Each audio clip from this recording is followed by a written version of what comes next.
Hi అండి. మనమైతే మొన్న సండే నైటు మామిడికాయ పచ్చడి పట్టుకున్నాం కదా.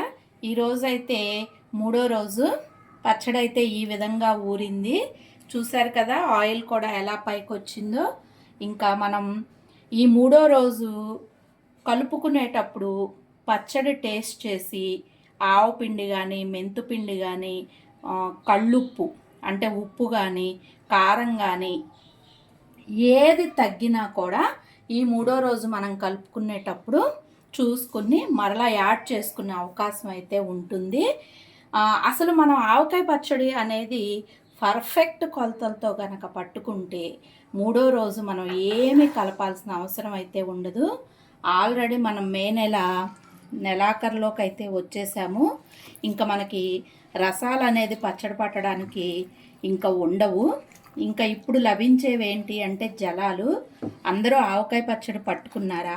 ఇంకా ఎవరైనా పట్టుకోనట్లయితే మనకి జలాలు అయితే అందుబాటులో ఉన్నాయి. జలాలు కూడా చాలా టేస్ట్గా ఉంటాయి. జలాలు కొబ్బరి ముక్కలా ఉండి పచ్చడి కూడా చాలా టేస్ట్ వస్తుంది. ఇంకా పట్టుకొని మిత్రులు ఎవరైనా ఉన్నట్లయితే మామిడికాయ పచ్చడి, ఆవకాయ పచ్చడి అంటూ ఇష్టపడిన వాళ్ళు ఎవరైనా ఉంటారా చెప్పండి.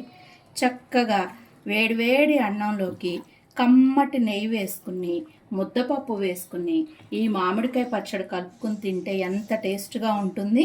ఎవరికైనా మాకు పచ్చడి పట్టడం రాదు, ఎలా కలపాలి ఏంటి అని అనుకునే వాళ్ళైతే కనుక ఆవకాయ పచ్చడి పికిల్ వీడియో అయితే ఉంది మన లీలా భాను ఛానల్లో. అందరూ కూడా ఆ విధంగా పర్ఫెక్ట్ కొలతలతో అయితే రెడీ చేసుకోండి. ఎందుకంటే బయట దొరుకుతున్నాయి కదా అని చెప్పి ఆవు పిండి మెంతు పిండి అందరూ కొనుక్కొచ్చి వేసేసుకుంటున్నారు.